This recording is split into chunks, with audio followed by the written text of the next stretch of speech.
Good morning, everybody, and welcome to Rising. We have a really great show for you all today. Brian, who do we have? Well, I got a new phone cover, by the way, that goes with the yellow paper. So Terrific. You can't lose that one. I thought people would appreciate that.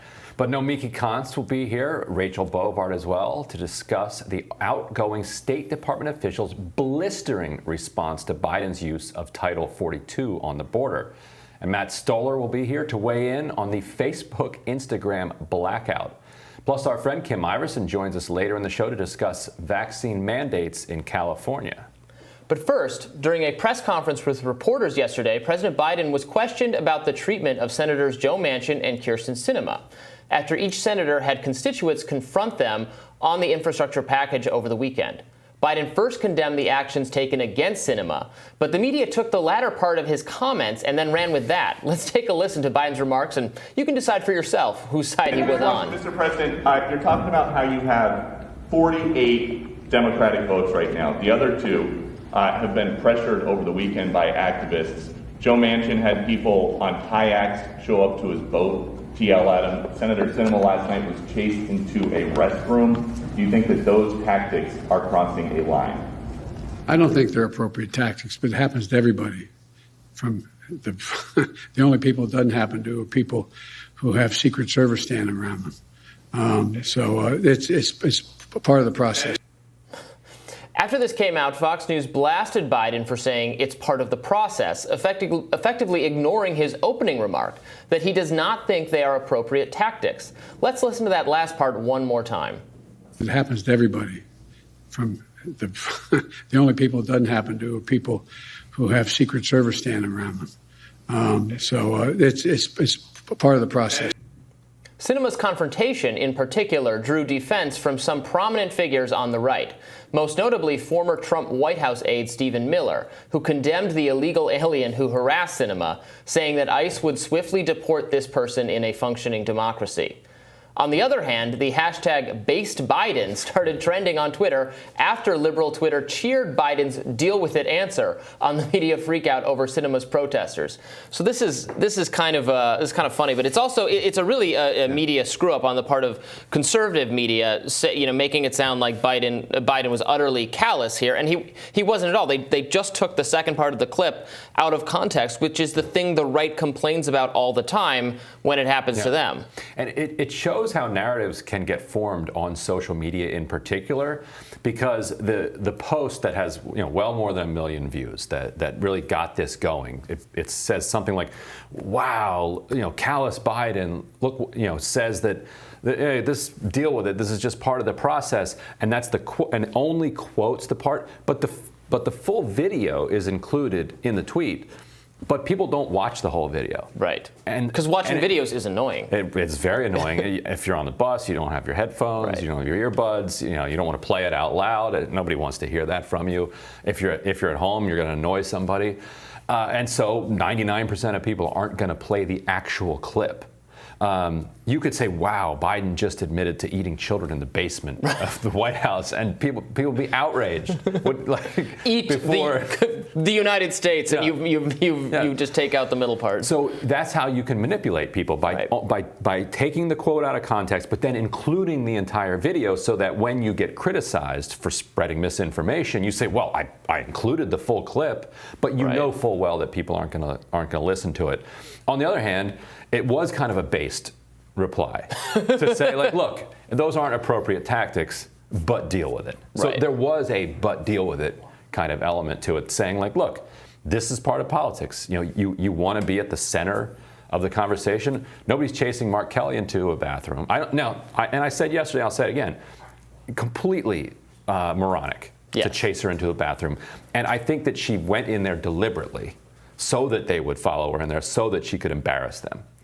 She's a or maybe she thought they wouldn't follow her into the bathroom. So. She's a former left-wing protester herself. Right. She knows what she would have done in 2002. Right. And so she kind of exploited her knowledge of the left to say, oh, if I go in this bathroom, they're going to come in here and film me, and they're going to look like idiots. So that aside, she's at the center of this debate over the future of the country on purpose. Like, she chose to be there. Doesn't mean that people should follow her into the bathroom, but they're not following Mark Kelly into the bathroom because Mark Kelly's like, look, all of this sounds pretty good.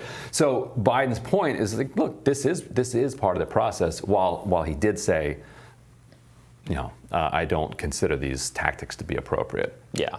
I don't know, what'd you make of it? Yeah, and it does feel like over the years there's been more of a I'm thinking of Trump officials being confronted at restaurants and so on and so forth. They're saying we're not going to serve you and that whole thing. So like spaces that are not explicitly supposed to be about political expression kind of getting taken up by that. The bathroom probably falling into that category. But of course, public officials should be confronted and called out. And again, I said this yesterday, and I will just say it again because it's absolutely true. If this happened to AOC, there would be a whole sexism, Me Too thing we'd be talking about for forever about how women are unsafe. If Laura Loomer followed her into the bathroom, right, people wouldn't be like, well, this is democracy and this is protest. Based Laura. Based Laura. I don't think so. White House Press Secretary Jen Psaki was pressed on the matter by Peter Doocy and had this to say on the situation. Thank you. A group of activists followed Senator Kyrsten Sinema into a ladies' room screaming about the Build Back Better plan yesterday. The president said today, I don't think they're appropriate tactics, but it happens to everybody and it's part of the process. He is an expert on the process. Has he ever been chased into a restroom by activists? Let me be clear here because I think the context of what happened here is very important. And Senator Sinema put out a statement this morning. So as she said, and I would reiterate from here, the protection of the freedom to protest, to speak out, and to criticize is fundamental to our democracy. The president believes that. Maybe he shorthanded it, but he wanted to make that clear this morning. What happened this weekend was that her classroom, her students, and the safe and intellectually stimulating environment she's worked to create during the years of teaching at ASU was breached. That's inappropriate and unacceptable. And I think the context of what happened here is important, despite the fact that, of course, the president stands for the fundamental right of people to protest, to object, to criticize, as they often do outside of the gates of the White House. Yeah, I mean, there's an element of the left or of progressive media that just pulled up this headline again from Jezebel. Absolutely bully Kyrsten Sinema outside of her bathroom stall.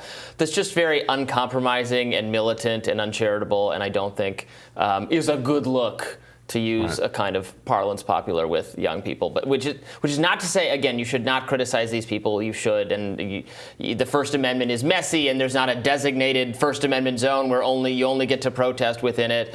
But probably don't follow her into the bathroom, right? Yeah, and I mean, so far it has not been helpful to the particular issue that they were pushing for, which is inclusion of a pathway to citizenship inside the reconciliation bill. Since then, we've had Manchin say. He previously had been fine with including immigration in the reconciliation bill.